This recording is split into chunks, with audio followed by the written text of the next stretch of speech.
The owners of this lovely home designed it to look as if it had been there forever, be maintenance-free as well as bright and airy.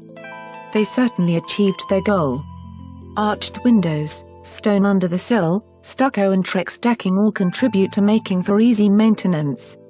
While it was being built they found many turkey feathers and decided to name their home Featheridge. They also installed beautiful gardens including local plants together with roses and herbs for cooking.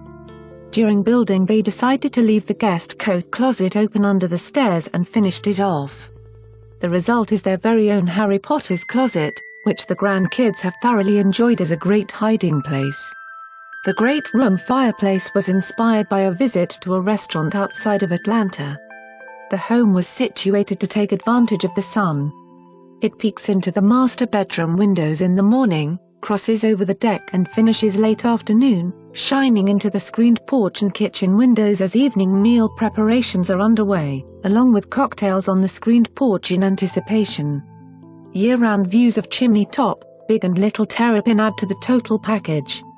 There are 2 lakes to swim in, dive off the dock, fish and boat, along with a party structure complete with fire pit, grape arbor and plenty of room for outdoor games. Or enjoy your own firepit in the backyard making s'mores. Pets haven't been forgotten here either. This home even has a dog wash area in the garage for use during the colder months. There are also 2.5 acres on either side of the home that could be split off or could easily accommodate a guest house. This unique home is located in an area allowing for plenty of privacy, yet is only about 15 minutes from dining and shopping in both Highlands and Cashiers. Schedule a showing soon. This home won't last.